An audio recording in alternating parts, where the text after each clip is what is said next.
Hello, Co-operators. It's a real honour to give the Parliamentary group report to conference this year.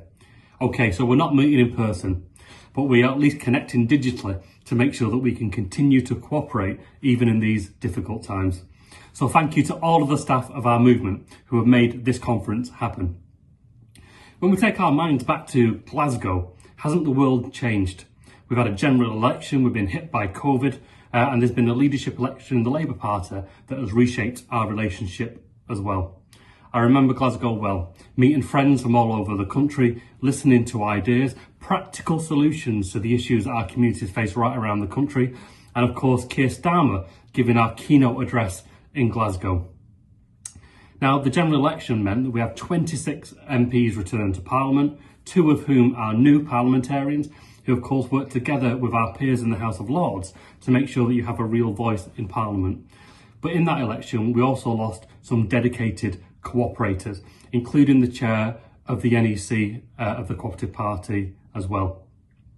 Those were decent people, decent parliamentarians who worked really hard for our movement to make sure that we had a strong cooperative movement in Parliament. And I want to place on record my thanks to them for the work that they've done, but also the best of luck in their future endeavours too.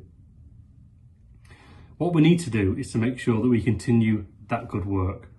And let's be honest, the country has been shaped by our response to the COVID crisis. And right from the outset, we've always been keen to make sure that those grassroots issues being felt at a community level are raised right at the heart of Parliament.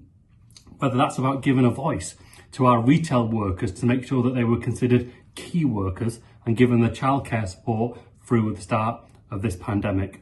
Whether it's about the voice of the child who was being denied a free school meal and potentially going hungry as a result, making sure that they had a voice through the campaigning that we and others did to make sure that we continued those free school meals. And on a vast range of other issues as well, when it's come up through COVID and it's come up through our grassroots, it's been Co-op MPs in Parliament who've been raising that on your behalf.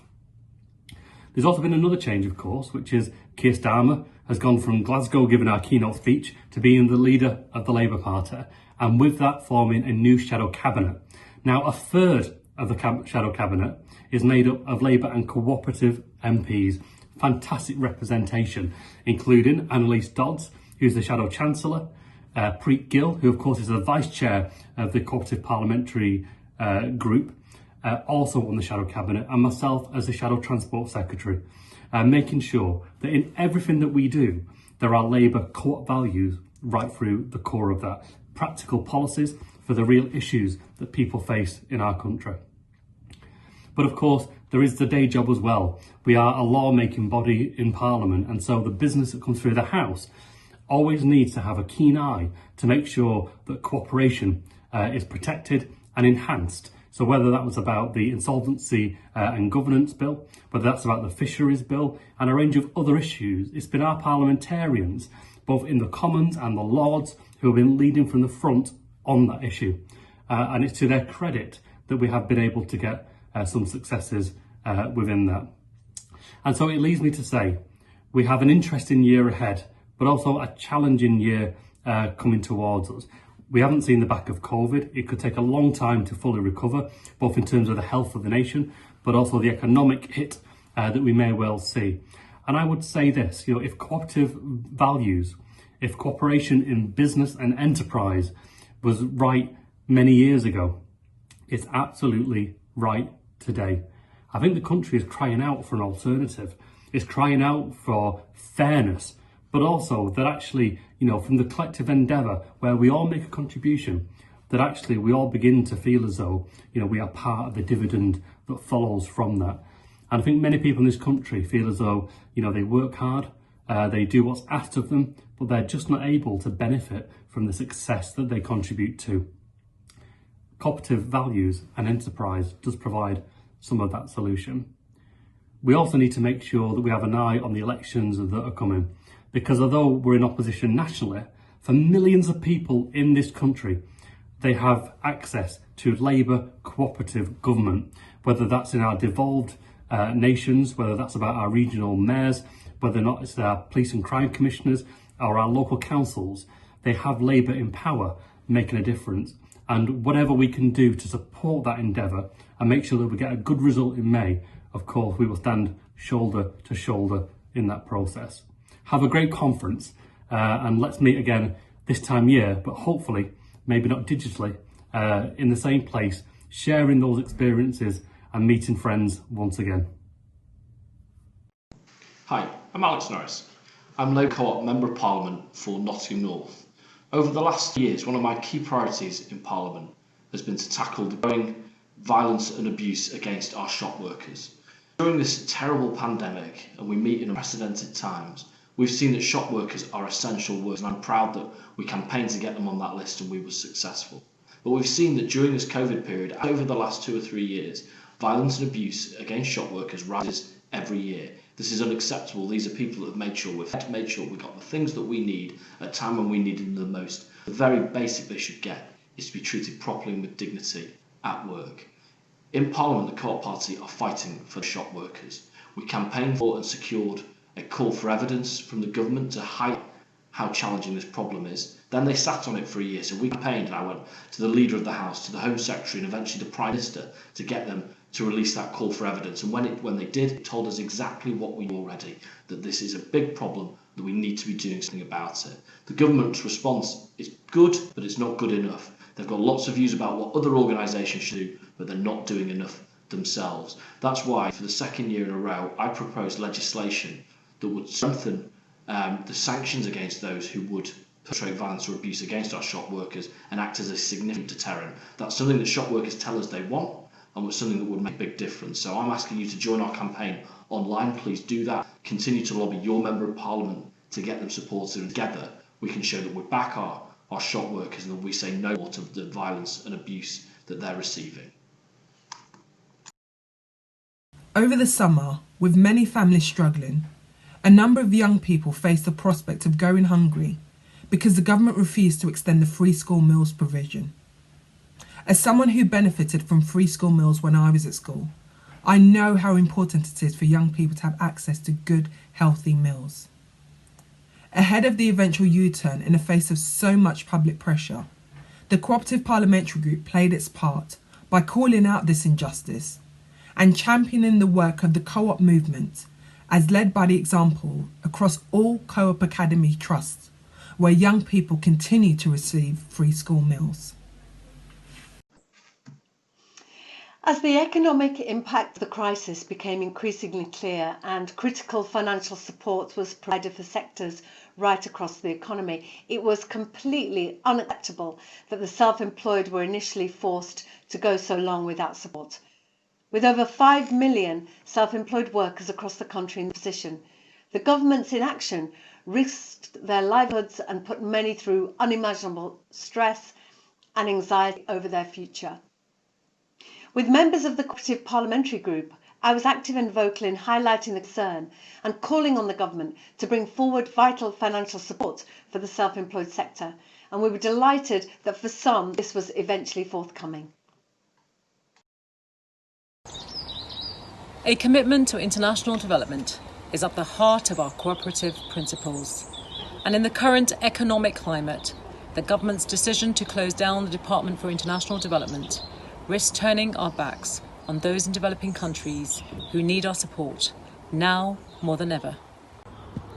Alongside so many of my cooperative colleagues, I've been proud to lead the calls in Parliament against this disastrous decision and stand up for the cooperative values of international development. That means we can help tackle poverty, hunger, and humanitarian crises around the world. For those who have lost a loved one during this devastating pandemic, the inability to grieve in a normal, healthy way has been one of the most difficult parts of the crisis. Many were unable to say a final goodbye and to be there in those precious last moments, or to be able to hug friends or family at funerals. Some were unable to hold funerals at all.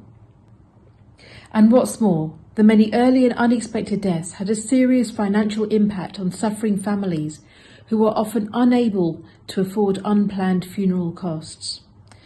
The impact of this cannot be overstated, and nor can the risk of a grief pandemic further down the road.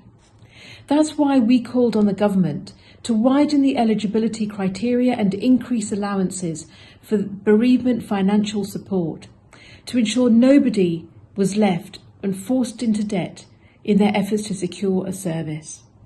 But we went further too and called on the government to set out a full roadmap on dignity in bereavement, setting out how they plan to prevent a grief pandemic and ensure that the funeral care sector has the financial support that it desperately needs. More recently, the government outlined its plans to give greater financial support and security to the cultural industries during this crisis with a new funding plan, one which crucially excluded cooperatives from eligibility. Cooperatives play an important role in the culture and arts sector, and any exclusion from vital funding could see businesses like Co-operative workshops and music venues close and their economic and cultural contribution lost. We raised this with ministers and made sure that this contribution was properly recognised, and the funding package eligibility criteria was amended to allow co-ops across the country to apply. The cooperative movement has a long and proud commitment to fair trade, and we were greatly disappointed to see Nestlé drop fair trade from some of their products. The decision could remove a vital lifeline for farmers in developing countries, costing small-scale producer cooperatives around $2 million a year. To do this at any time would be misguided, but to do so in the midst of a global economic crisis means already vulnerable communities will be hit the hardest. Along with tens of thousands of others who signed the Co-op Party's petition, we opposed this move, raising the issue with ministers in Parliament and writing to Nestlé, calling for reversal to this move. I've been a member of the cooperative movement since I joined the Royal Arsenal Cooperative Society at the age of 16. 41 years later, I'm delighted to bring you the best wishes, the fraternal greetings and the solidarity of the Labour and Cooperative members of the House of Lords. The 13 Labour and Cooperative members of the House of Lords have been at the forefront of promoting our agenda of equality, social justice and positive policies to deliver for everyone, to deliver for communities, and we have inflicted hundreds of defeats on the government over the last year. In the last 2 weeks, we've inflicted defeats on the government when debating the agriculture bill, improving food safety and animal welfare, and on the immigration bill, led by our wonderful colleague Alf Dubs, we have passed amendments to ensure children in care have secure immigration status, supported calls for family reunions of unaccompanied child refugees, and call for an end to the indeterminate detention in immigration centres. On Thursday last week, we voted to secure independence of the Boundary Commission and to make it easier for 16 and 17-year-olds to be automatically included on the electoral register. I want to pay particular tribute to my friend and colleague and fellow cooperator, Baroness Glenys Thornton. Through the whole COVID-19 pandemic, Glenys has been at the forefront of questioning, probing, demanding answers and standing up for people, communities and businesses as we seek to hold the government to account for their shambolic handling of the pandemic response. As Labour and Co-op peers, we are proud to stand up for values of our movement and are working hard, hand in hand with all other parts of the labour and trade union movement. We want to play our part to deliver the progressive Labour and cooperative government we know our country so desperately needs. The next step on that journey is the elections next May, where we want to work with you to elect more cooperative councillors, police and crime commissioners, members of the London Assembly, Sadiq Khan as Mayor of London, members of the Welsh Parliament and members of the Scottish Parliament. and we want to campaign with you. So please get in touch with me, Lord Roy Kennedy. Email me at lordroykennedy@gmail.com or message me on Twitter @LordRoyKennedy. Thank you for all you do. Please get in touch. We're here with you.